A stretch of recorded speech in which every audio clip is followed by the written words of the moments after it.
마태복음 14장 22절부터 27절까지의 말씀을 가지고 우리의 밤사경이라는 제목으로 하나님 말씀을 함께 묵상합니다. 언젠가 어떤 목사님이 인생과 날씨를 비교해서 쓴 글을 본 적이 있는데 그 글은 이렇습니다. 유학생들을 위한 코스타 집회를 비롯해 여러 해외 집회나 다른 여러 기회로 세계 이곳저곳을 다녀보면 각 나라와 지역의 날씨가 참 흥미롭다는 것을 느낀다. 한 번은 안식년으로 LA에 간 적이 있는데 날씨가 정말 좋았다. 한국에서는 1년 중 가을에나 몇 번 볼 수 있을 만한 구름 한 점 없는 맑은 날씨가 매일같이 계속되었고 눈만 뜨면 온 세상이 환하게 펼쳐졌다. 그렇게 하루하루가 좋았는데 한 달이 지나고 두 달이 지나니까 나중에는 이상하게 짜증이 났다. 왜 이렇게 날씨가 좋은 거야? 하늘은 또 왜 이렇게 매일 맑아? 그러면서 그 단조로움이 실증이 났다. 그런가 하면 시카고는 더울 때는 얼마나 덥고 추울 때는 얼마나 추운지 그것도 화가 났다. 더우면 춥지를 말든지 추우면 덥들 말든지 해야 되는데 여름에는 말할 수 없이 덥고 습하다가 겨울에는 영하 20도까지 내려가는 참 독특한 기후를 지닌 도시였다. 그러나 내가 겪어본 날씨 중에 제일 변덕스러운 날씨는 유럽의 날씨였다. 언젠가 코스타 집회를 위해 독일에 갔는데 날씨가 얼마나 변덕스러운지 눈으로 보고도 믿을 수 없을 정도였다. 집회 시간에 맞추어 집회 장소에 들어갈 때는 구름 한 점 없는 화창한 날씨였는데 한두 시간 뒤 집회를 마치고 나가보면 비가 주룩주룩 오고 있었다. 그래서 비를 맞으며 숙소로 뛰어들어가 우산을 챙겨 나오면 또 언제 그랬냐는 듯이 해가 쨍쨍 났다. 다시 우산을 놓고 와서 집회를 마치고 나면 또 비가 오는 것이다. 정말 종잡을 수 없는 것이 날씨였다. 그런데 가만히 생각해 보니 이런 변덕스러운 날씨가 우리 인생과 비슷하다는 생각이 들었다. 그렇습니다. 우리 인생이 그렇습니다.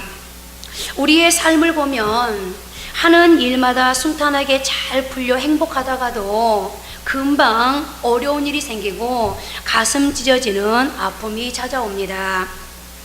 그리고 그 교차된 인생이 바로 오늘 저와 여러분이 살아가고 있는 삶의 현장인지도 모르겠습니다. 그런데 오늘 마태복음 14장 22절에서 27절은 조금 전에 그 목사님의 말씀처럼 변덕스러운 유럽 날씨 같은 인생을 단편적으로 보여주는 것 같습니다. 본문을 보면 제자들은 지금 풍랑을 만나 생사를 가늠할 수 없는 어려움 가운데 빠져 있습니다. 그런데 그들이 이런 어려움을 겪기 바로 전인 마태복음 14장 13절에서 21절을 보니까 그 놀라운 오병이어의 기적의 사건 현장을 보여주고 있습니다. 그들은 떡을 떼어주어도 떡이 줄어들지 않는 평생 잊을 수 없는 기적을 경험했습니다.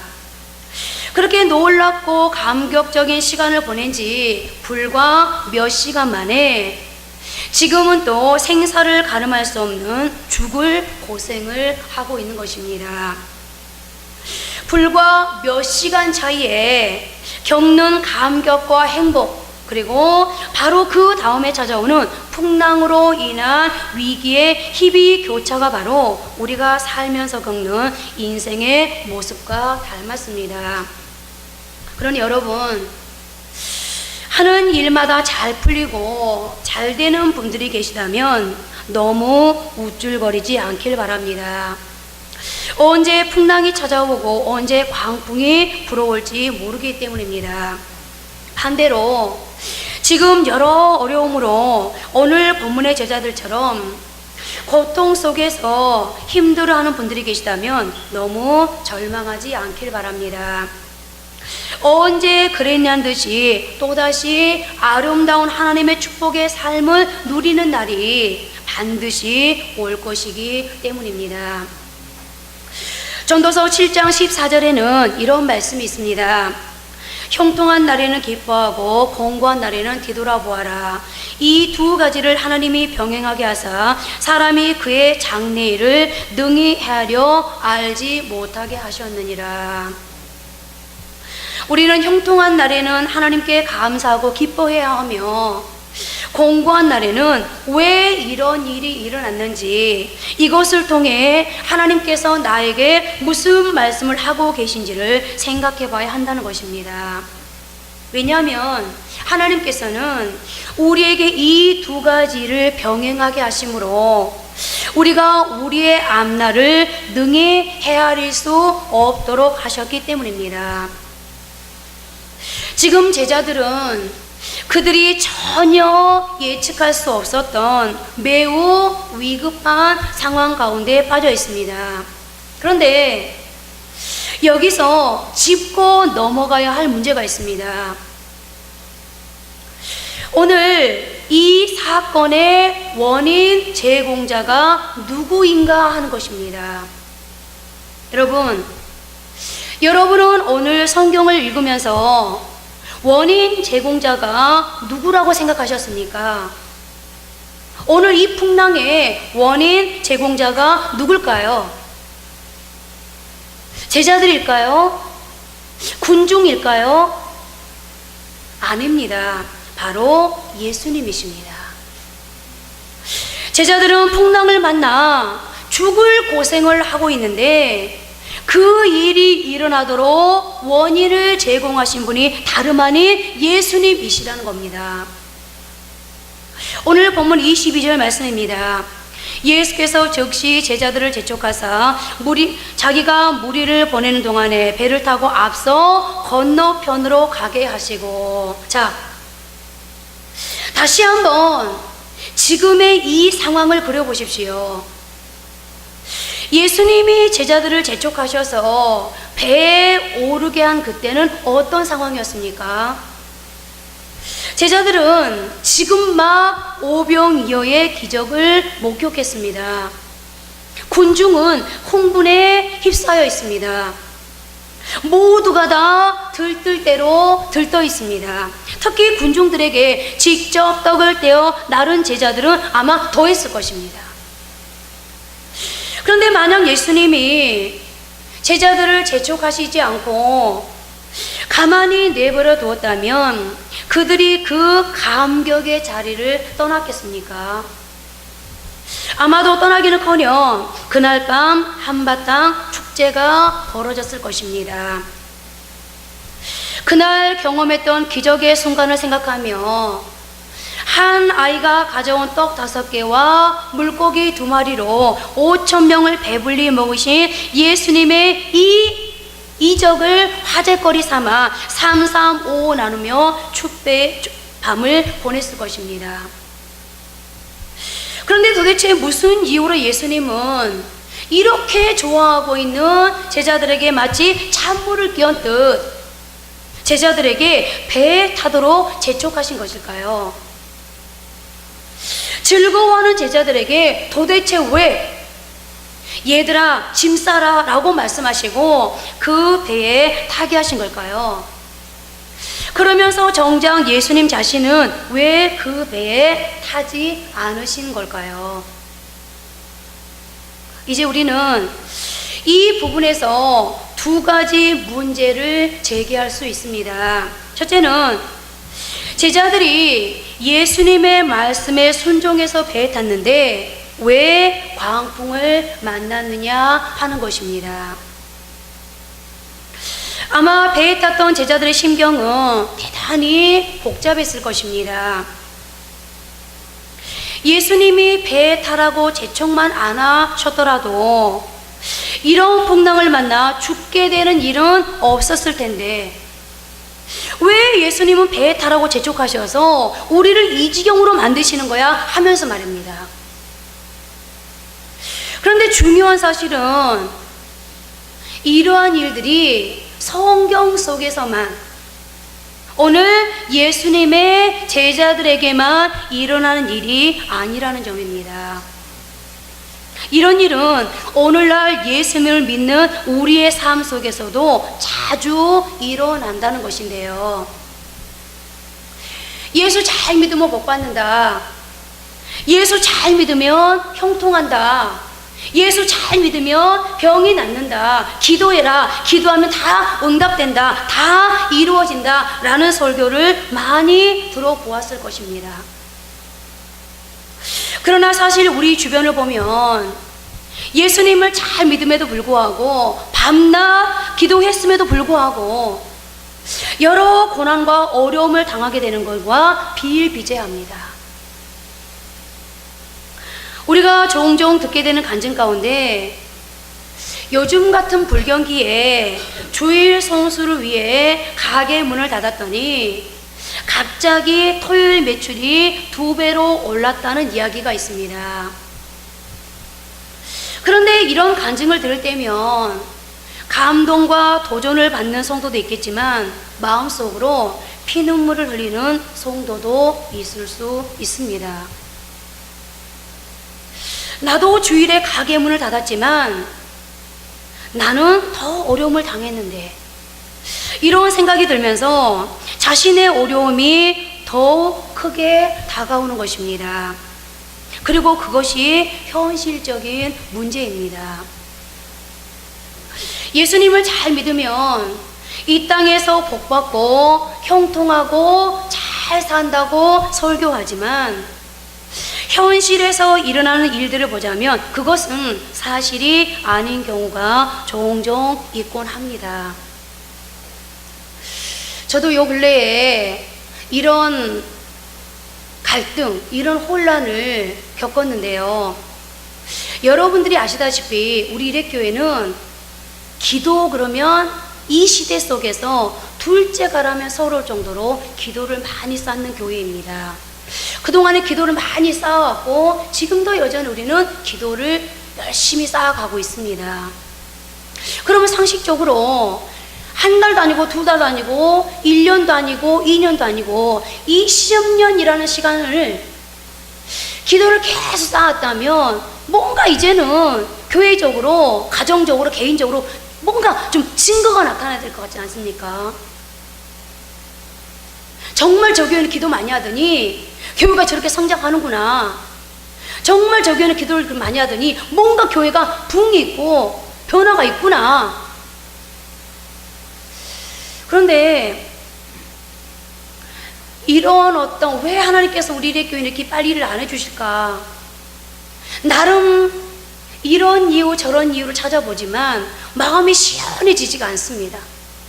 아니, 하나님께서 그것은 이래서 그런 거야 라고 설명해 주시는데도 이 설명이 곧바로 현실로 연결이 안 되다 보니까 여전히 마음속에 시원함이 없습니다. 가슴이 뻥 뚫리지 않습니다. 더더군다나 우리 정점수 이영희 권사님이 지지난 화요일 날 저희들을 찾아왔습니다. 그런데 그날 새벽에 하나님 앞에 저는 이런 기도를 했습니다. 하나님, 이제 교회가 이사 가려고 그럽니다. 그런데 지금 현실적으로 보면 너무너무 불가능한 것밖에는 보이지 않습니다. 하나님, 보십시오. 빈자리도 너무 많습니다. 재정적으로도 늘 아슬아슬합니다. 그때 하나님께서 저한테 이렇게 말씀을 하시는 거예요. 내 50명 채워줄게. 하나님, 성도가 하나도 겁이 나고 두렵고 성도가 많이 온다 그래도 내가 감당할 수 있을까? 그 성도들을 영적으로 케어할 수 있을까 해서 두렵습니다. 하나님, 저는 너무너무 지금 이 짐이 무겁습니다 라고 기도를 했습니다. 그랬더니 하나님께서 뭐라고 말씀하시면, 너는 참 나를 오해하고 있구나, 착각하고 있구나. 왜요 하나님? 일회교회 목회자는 네가 아니고 나야. 너는 부교육자잖아. 그러니까 너는 목회자인 누구만 따라오면 돼? 나만 따라오면 돼. 부담 갖지 마. 일회교회 목회자인 내가 책임질 거야 라고 말씀하시더라고요. 그래서 제가 아멘 그러면서요 그 기도의 자리를 벌떡 일어났습니다. 그런데 순간 어떤 찬송 가사가 저게 확 다가오냐면, 저마귀는 입 벌리고 달려오나 대장 대신 예수께서 끝내 싸워서 이기리라. 여러분들 413장 찬양 아시죠? 그 가사가 마음에 확 와닿는 거예요. 그런데 너무 신기하게도 기도를 하고 이제 일어서서 음악을 끄려고 몇 걸음 걸어오는데 여기서 그 노래가 나오고 있는 거예요. 그래서 제가 이게 응답인가 보다 받아들였어요. 집에 가면서 흥얼흥얼 거리고 왔습니다. 11시 20분에 정재 목사님 메시지를 보냈습니다. 전사님, 오늘 시간 되십니까? 제가 20년 교회 섬기면서 그런 식으로 메시지가 오거나 전화가 오면 다 딱 한 가지 이유입니다. 교회 떠나겠습니다. 그때부터 이제 몸이 떨리기 시작합니다. 좌불안석입니다. 안정이 안 됩니다. 손도 떨리고 입도 떨리고 얼마나 이 몸이 떨리는지 막 설사를 쫙쫙 하기 시작합니다. 제가 사모님한테 전화를 했습니다. 언니, 정 집사님 메시지 받았어? 받았어. 답장을 보냈습니다. 집사님 시간 괜찮습니다. 그랬더니 4시에 만났으면 좋겠습니다. 근데 아니다 될까? 교회를 옮기겠다는 얘기였습니다. 여러분들, 아침에 분명히 하나님께서 뭐라고 말씀하셨습니까? 내 50명 채워줄게. 아니 5명이 채워줘도 될까 말까 한 판에 5명이 교회를 옮기겠다는 겁니다. 도저히 이해가 안 되는 겁니다. 하나님, 정말로 이게 어떻게 된 상황입니까? 그랬더니 저희 엄마가 하시는 말씀이, 야, 하나님이 이런 일이 있을 걸 아시고 너를 위로하려고 아침에 그 말씀을 주셨나 보다. 그런 응답을 했나 보다. 정말 여러분, 이런 상황을 겪어가면서, 그래, 하나님 앞에 기도 안 하는 것도 아닌데 정말 하나님 앞에서, 여러분들 저는 결혼 안 했기 때문에 남편도 없고 자식도 없잖아요. 여러분들이 하루 24시간 중에 어떤 것에 가장 많이 마음을 뺏기는지 한번 생각해 보세요. 대부분의 일이 가정사거든요. 근데 저는 혼자 몸이기 때문에 남편한테 마음 뺏길 일이 있겠습니까? 뭐 자식한테 마음 뺏길 일이 있겠습니까? 그렇다고 막 잘 먹겠다고 잘 입겠다고 여기에 마음 뺏기겠습니까? 오로지 아마 24시간 중에 잠자는 시간 빼놓고는, 무의식인 이 상황 빼놓고는요, 오로지 마음이 어떻게 하면 교회를 좀 잘 섬길 수 있을까? 어떻게 하면 하나님을 기쁘게 드릴 수 있을까? 오직 생각이 거기에 가 있거든요. 그러면 좀 하나님께서 불쌍히 여기셔서 좀 봐줄만도 하건만, 불쌍히 여길만도 하건만, 어떻게 하나님 이런 상황을 허락하십니까? 그것이 저의 몇 주간의 고민이었고 기도 제목이었습니다. 살다 보면 오늘 저처럼, 여러분들처럼, 오늘 풍랑을 만난 제자들처럼 예수님 말씀에 순종했는데, 기도했는데, 정말 주님을 사랑한다고 고백하는데, 그럼에도 불구하고 오히려 더 꼬이고 더 큰 어려움을 겪는 경우도 있습니다. 자, 그러면 제자들이 풍랑을 만났을 때 그때 예수님의 반응입니다. 그런데 문제는 우리가 이미 답을 알고 있지 않습니까? 제자들이 감당할 수 없는 고통을 겪고 있을 때 바로 예수님이 오셔서 제자들을 도와주시지 않았다는 건데요. 오늘 제가 다른 것으로 고민하는 게 아니고, 다른 것 때문에 아파하는 게 아니고, 하나님의 교회 때문에 아파하고 있는데, 하나님의 교회를 풍시켜 보겠다는데, 하나님의 자존심을 좀 세워드려 보겠다는데, 그런데 하나님께서 곧바로 일을 안 하십니다. 그 다음 둘째는, 예수는 왜 풍랑을 바로 잠재우지 않으셨는가 하는 것입니다. 예수님이 만약 실수로 제자들을 공경에 빠뜨리신 거라면 예수님 빨리 그들을 구해 주셨어야 하지 않겠습니까? 그런데 예수님이 제자들을 구하러 오신 때가 언제인지를 보십시오. 오늘 본문 25절입니다. 밤 사경에 예수께서 바다 위로 걸어서 제자들에게 오시니, 예수님은 밤 사경에 제자들에게 오셨습니다. 이 밤 사경은 오늘날로 말하면 새벽 3시부터 6시 사이에 해당하는 시간입니다. 제자들이 언제 풍랑을 만나게 되었는지에 대해서는 학자들마다 의견이 분분하지만 저물매 제자들이 바다에 내려가서라는 요한복음 6장 16절 말씀에 근거해 볼 때 제자들은 해가 질 무렵에 배에 올라탔고 풍랑은 아마도 밤 9시 전후에서 시작되지 않았을까 추측하는 견해가 있습니다. 만약 제자들이 밤 9시부터 풍랑을 만나 고생하기 시작했다고 가정하면 제자들은 짧으면 6시간, 길면 9시간 동안 풍랑을 겪으며 고생을 했다는 이야기가 됩니다. 우리 인생이 겪는 풍랑, 우리가 겪는 밤 사경도 사람에 따라 다 다르겠지만 어떤 사람은 6일, 어떤 사람은 6달, 어떤 사람은 6년의 풍랑을 겪는 경우도 있을 텐데요. 그런데 예수님은 왜 더 빨리 제자들에게 오시지 않으셨을까요? 더 이해할 수 없는 것은 예수님이 그 광경을 지켜보고 계셨다는 사실입니다. 동일한 사건을 다루고 있는 마가복음 6장을 보면 예수님께서 제자들이 풍랑을 만나 힘겹게 노젓는 것을 보셨다는 내용이 나오는데요. 아니 설마 예수님께서 그 광경을 보시기 전에는 제자들이 당하고 있는 고통을 모르고 계셨을까요? 우리 주님은 하나님이신데.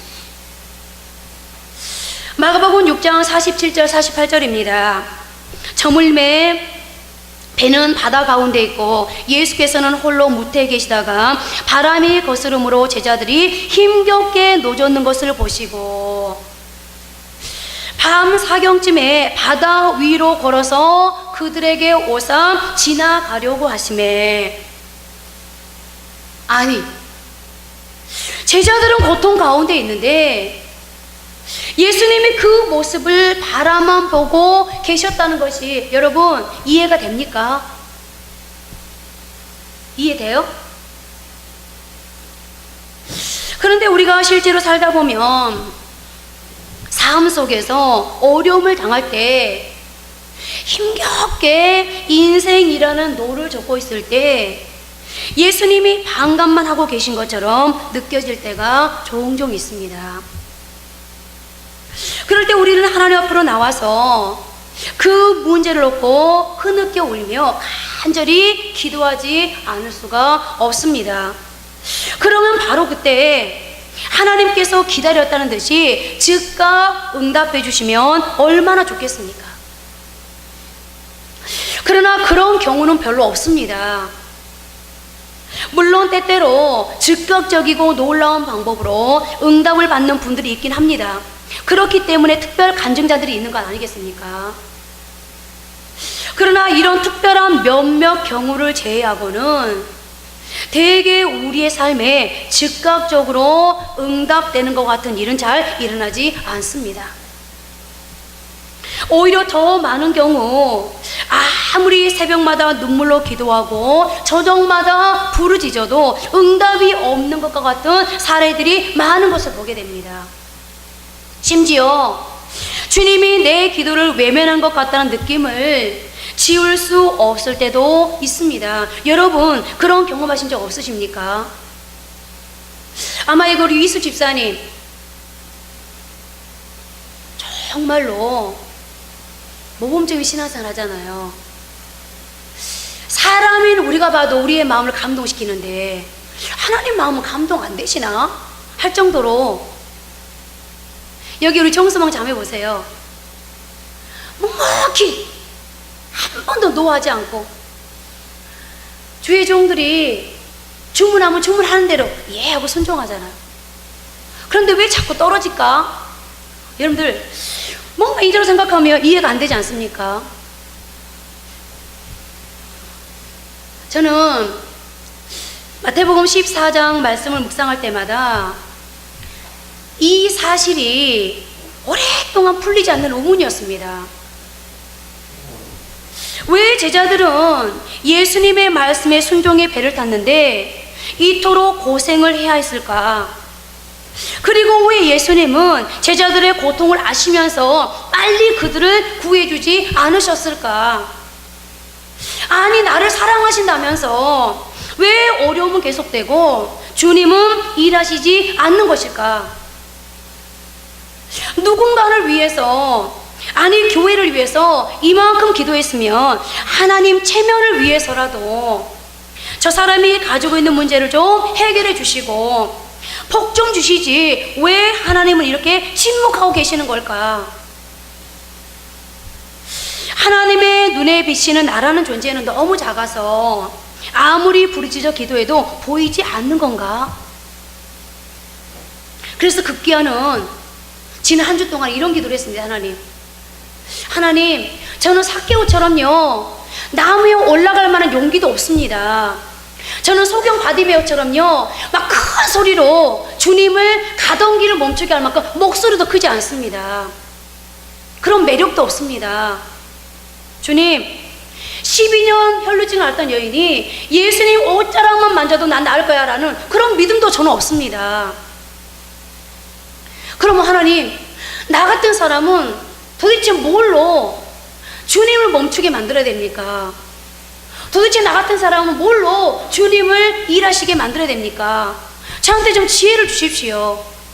저도 좀 하나님을 일하시게 만들어드리고 싶습니다. 영적 시스템이 가동되도록 하고 싶습니다. 어떻게 하면 좋겠습니까? 번뜩 드는 생각이 있더라고요.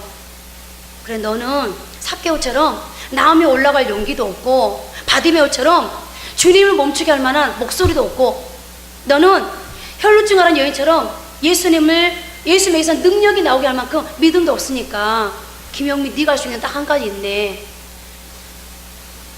억울한 가부가 날마다 자기 억울한 거 풀어달라고 재판장을 찾아왔던 것처럼 네가 할 수 있는 딱 한 가지밖에 없어. 날마다 주님 괴롭히는 거야. 아침에도 가서 기도하고 저녁에도 가서 기도하면서. 그래서 주님의 눈에 계속 띄는 거야. 구석이지만 잘 보이지 않는 자리에 네가 지금 자리하고 기도하고 있지만 주님이 어느 날 저 사람은 누군데 날마다 이렇게 보이지? 주님이 오늘을 사역하시고 내일을 계속해서 우리 인생들을 위해서 주님이 사역하실 때, 그래, 주님의 눈에 계속 띄는 거야.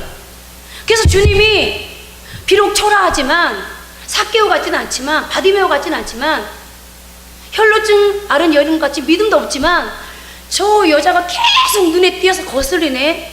그래서 어느 날 저 여인 좀 내게 좀 데려와 봐라. 그래서 주님 앞에, 주님, 저는 억울합니다. 저의 소원을 좀 들어주십시오 라고 주님 앞에 아뢰 수 있도록 날마다 주님 앞에 나가야지. 그런 생각을 하게 되었는데요, 어찌 되었건 이런 문제를 가지고 오랫동안 실험했지만 시원한 답을 얻을 수 없었습니다. 그리고 그런 의문을 해결하지 않은 채 대충 얼버무리면서 설교하기에는 용기가 나질 않았습니다. 왜냐하면 우리 주위에는 저뿐만이 아니라 이런 문제로 고통받는 분들이 한두 명이 아니기 때문입니다. 아마 여러분들도 겉으로 표현하진 않지만 이런 나름대로의 갈등이, 나름대로의 시원하지 않는 무언가가 여러분들 마음을 지금 지배하고 있을 수도 있습니다. 그런데 며칠 전 어떤 책을 보던 가운데 하나님께서 저에게 단어 하나에 저의 시선과 마음이 멈추게 하셨는데요, 바로 관점이라는 단어였고, 우리가 하나님과의 사이에서 여전히 주어진 상황 앞에서 왔다 갔다 요동하고 있는 것은 상황을 보고 해석하는 관점의 차이라는 것이었습니다. 나의 관점을 내려놓지 않고서는 하나님이 운행하시는 상황의 섭리와 때, 그리고 하나님의 축복의 원리를 바르게 해석할 수 없다는 것이었습니다. 그래서 관점이라는 단어를 국어사전에서 찾아봤습니다. 관점, 사물이나 현상을 관찰할 때 그 사람이 보고 생각하는 태도나 방향 또는 처지라고 풀이하고 있었습니다. 그러니까 똑같은 상황을 보고 어떤 사람은 이런 생각을 하고 어떤 사람은 저런 생각을 하게 된다는 거죠. 이런 맥락에서 오늘날 신앙생활하는 우리의 모습을 살펴보면 예수님의 관점과 우리의 관점이 얼마나 많이 다른지 알 수 있습니다. 그리고 그 대표적인 사건이 바로 이스라엘의 12명의 정탐꾼들이 가나안을 정탐한 다음에 했던 보고 속에 들어있습니다. 이제 하나님께서 약속한 가나안을 근접해 두었습니다. 모세가 이스라엘의 12명의 정탐꾼을 택해서 정탐하라고 보냈습니다.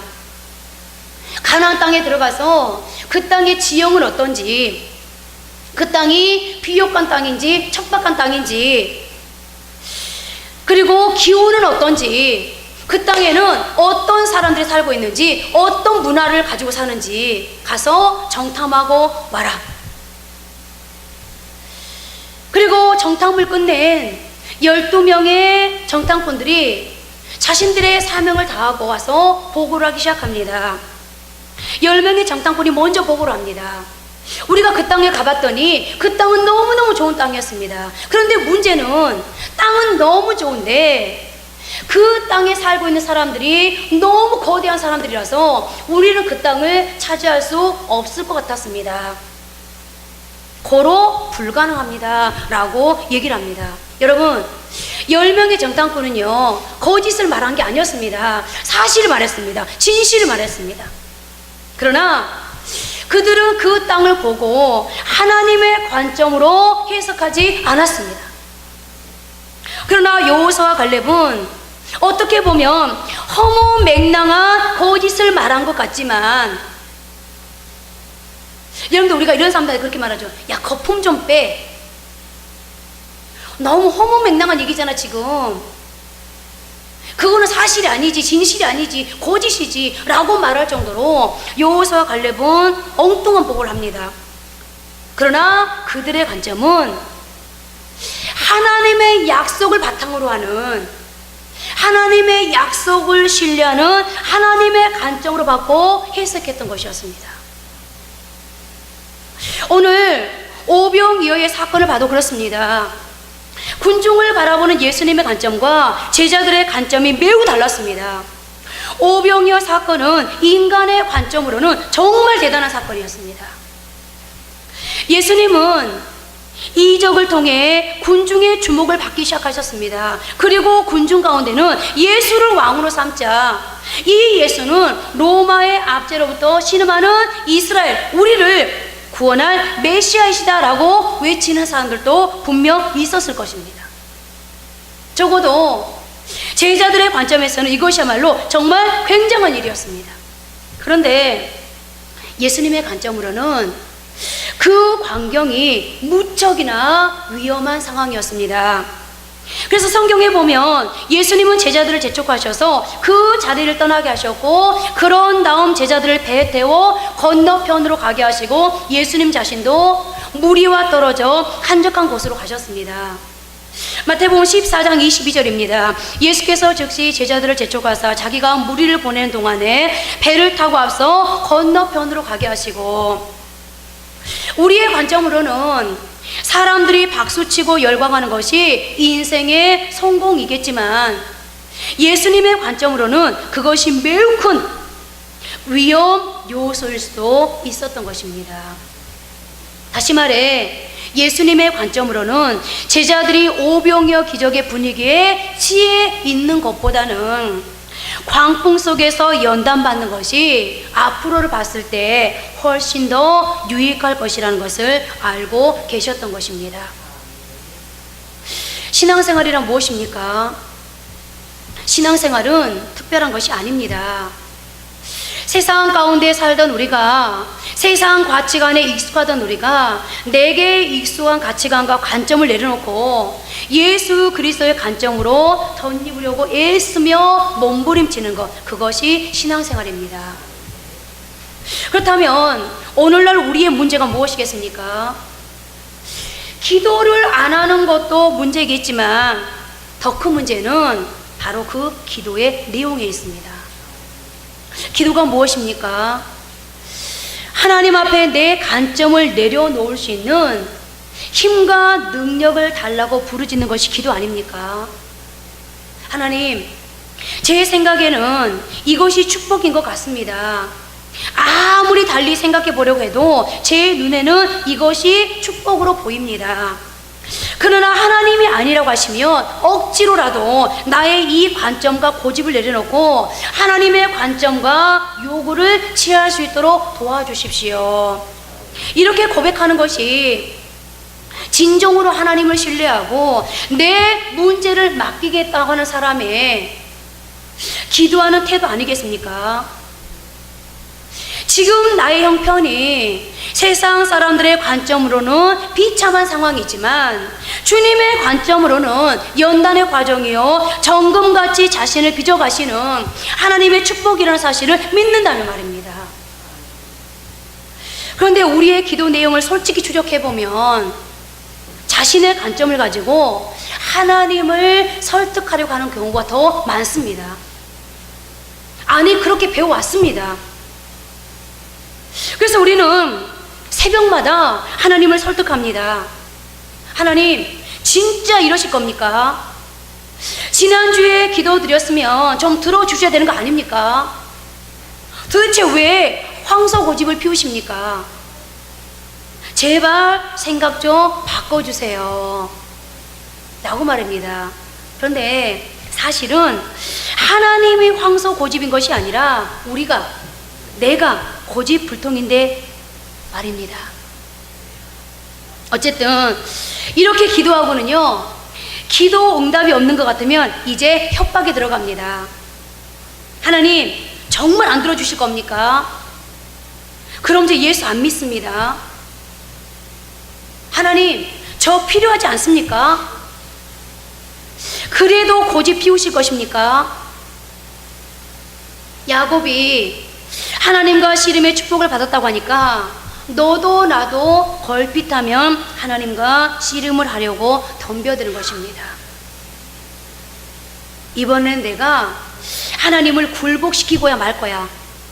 하나님의 생각을 꺾어서 내 관점이 옳았다는 것을, 그래서 이 어려운 연단의 과정이고 뭐고 다 없애고 복을 안 주시고는 못 베기게 만들고 말 거야.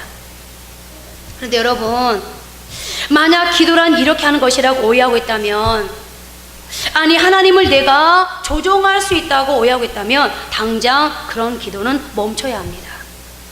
그러면 어떤 기도가 올바른 기도이겠습니까?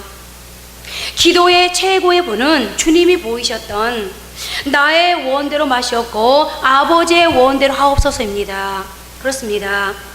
기도를 많이 하는 사람일수록 자신의 관점이 꺾여야 합니다. 세상의 관점이 모두 녹아야 합니다. 그런데 어찌된 영문인지 교회에서 기도의 용사라고 하는 사람들 중에는 고집불통인 사람이 적지 않습니다. 이제 내 고집도, 하나님을 설득하려는 어리석음도, 하나님을 조종하려는 고면도 내려놓고 내가 지금 당하는 이 어려움과 고난이 변장하여 찾아오는 축복인 것을 믿는 믿음으로 채워주시고 하나님의 관점을 소용할 수 있는 힘과 용기를 달라고 기도할 수 있었으면 좋겠습니다. 자, 그러면 이제 오늘 본문의 사건을 우리의 관점이 아닌 주님의 관점에서 예수님은 왜 제자들을 좀 더 빨리 구해 주시지 않으셨는지를 볼까요? 예수님은 왜 밤 사경이 될 때까지 미적미적 하셨을까요? 여러분, 제가 여러분에게 한 가지 질문을 드리겠습니다. 풍랑을 만난 제자들의 직업이 대부분 무엇이었는지 아십니까? 예, 어부였습니다. 전직 어부들인 제자들이 배를 탔는데 갑자기 먹구름이 몰려오고 바람이 세차게 불어오기 시작했는데, 그러면 전직 어부인 그들은 놀랐을까요? 놀라지 않았을까요? 제 생각에는 놀라지 않았을 것 같습니다. 왜냐하면 전직 어부인 그들에게 이런 상황은 자신들의 삶의 일부분이었기 때문입니다. 저는 바닷가 출신입니다. 요즘은 기계로 김을 채취합니다만 저희 어렸을 때는요, 물때에 따라서 새벽 3시에 나가서 김을 채취하기도 하고 오후에 나가서 김을 채취하기도 했거든요. 그런데 바람이 부는 날이 있습니다.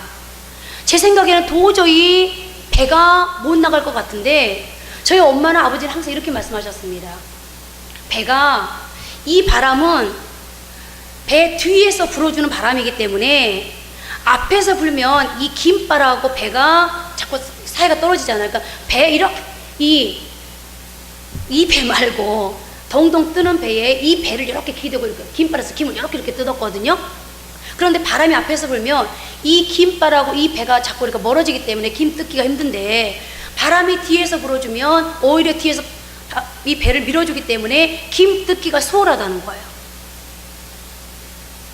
무슨 말이죠? 이미 엄마도 그동안의 경험을 통해서 바람이 이 정도 부는 거는 괜찮아 라고 터득하고 계셨다는 거죠.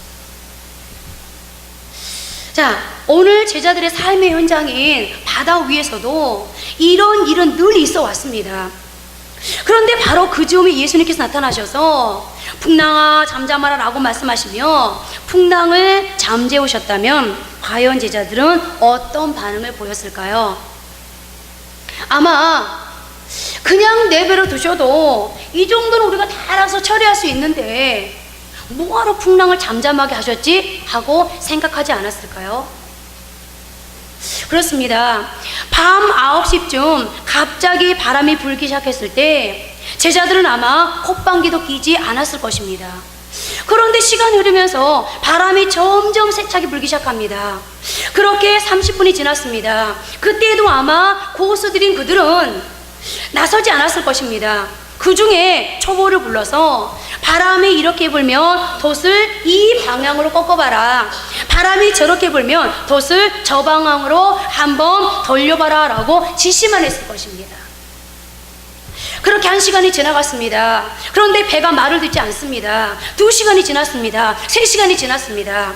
이제 제자들은 그동안 배를 타면서 자신들이 익힌 노하우와 경험과 기술을 모두 동원했습니다. 그러나 시간이 지나면 지날수록 더 이상 내놓을 카드가 없습니다. 바람이 더 거세지자 제자들은 불안해지기 시작했습니다. 무언가 심상치 않습니다. 5시간이 지났습니다.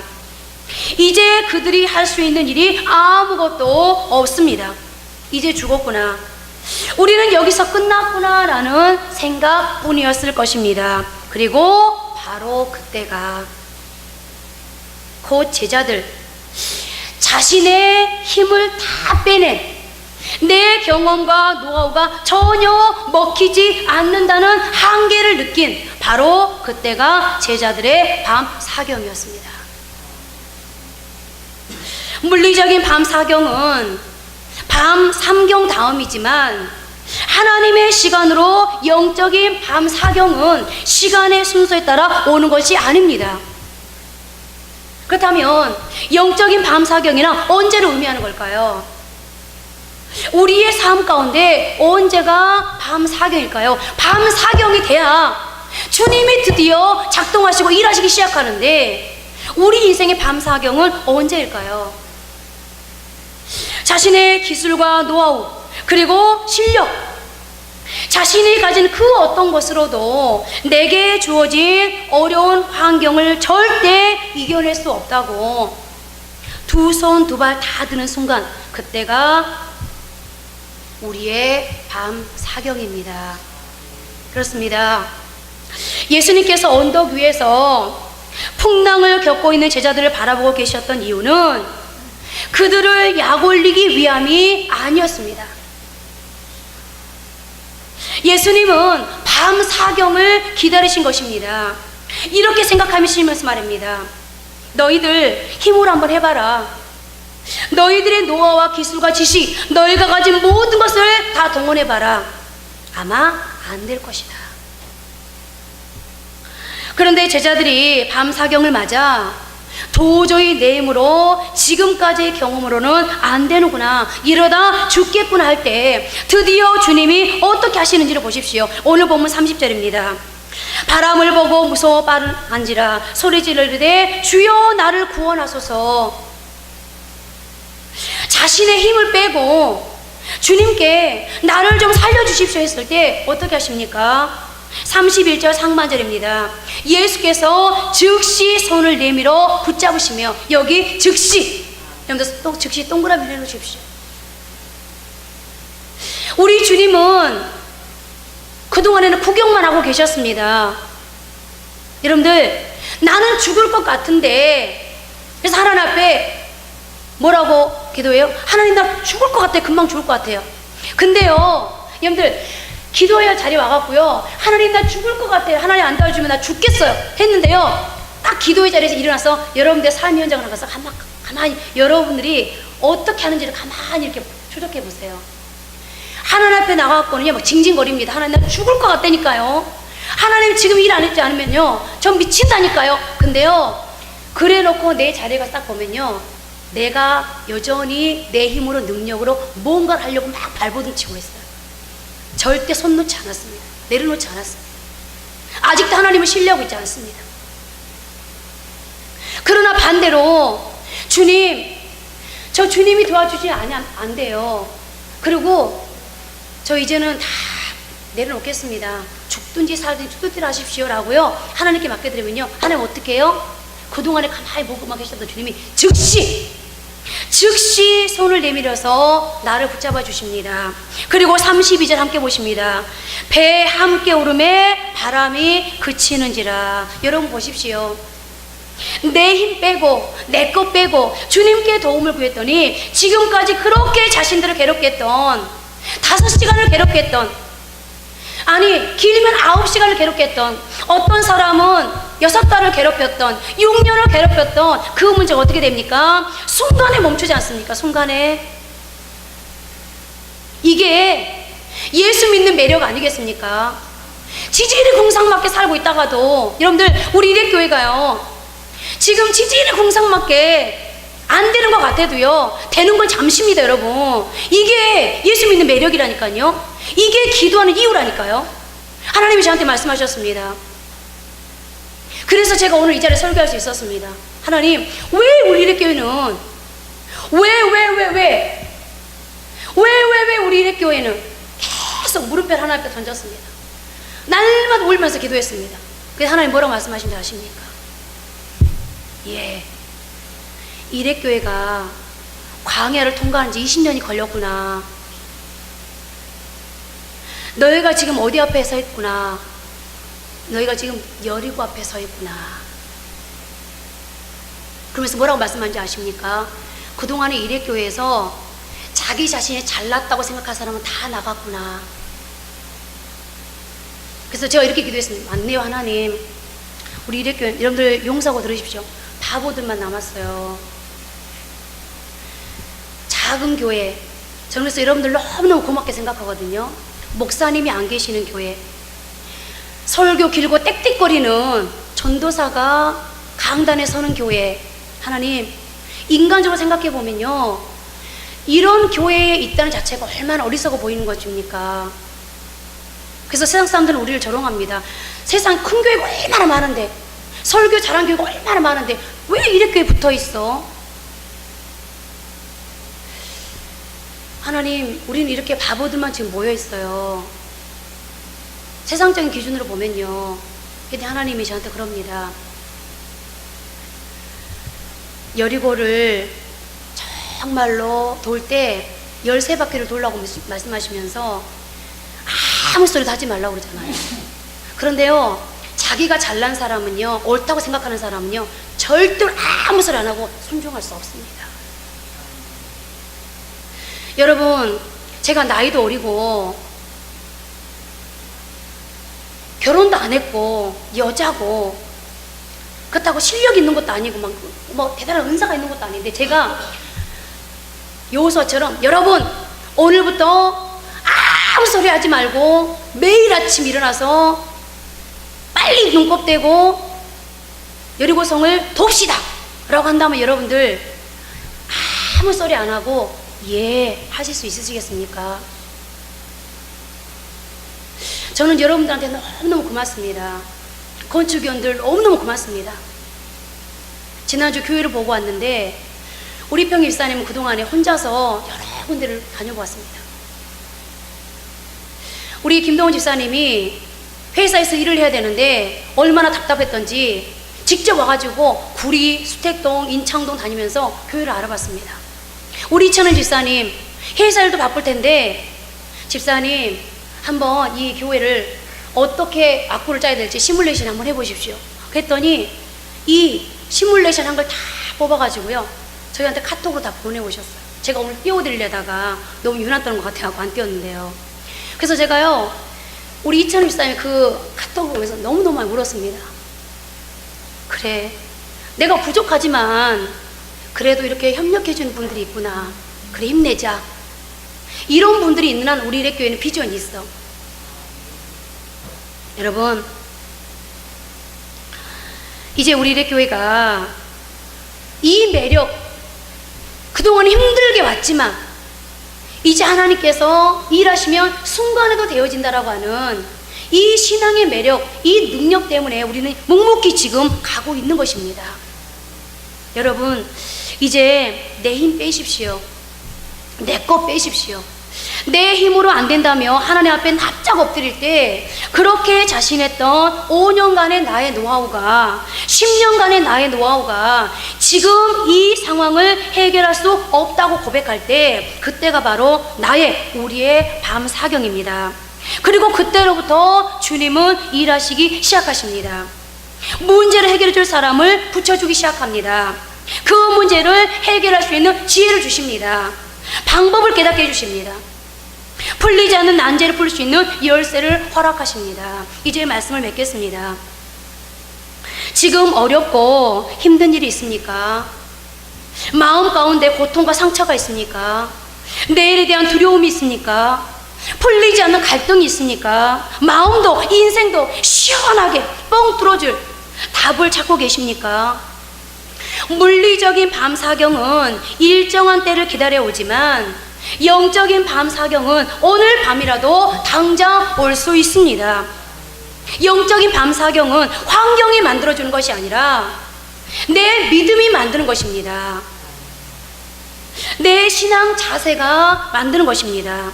아직도 내 힘으로, 내 실력으로, 내 재력으로, 내 인맥으로, 내 경험으로 할 수 있다고 생각하십니까? 나의 기운을 빼내십시오. 그리고 주님께 항복하십시오. 하나님의 관점으로 내 삶을 보려고 훈련하십시오. 그리고 하나님 앞에 모든 것을 내려놓고 도움을 구하십시오. 그러면 반드시 주님이 여러분의 인생의 배에 오르시어서 항해하시고 항해하는 도중에 만난 풍랑을 면하며 잠잠케 해 주실 것입니다.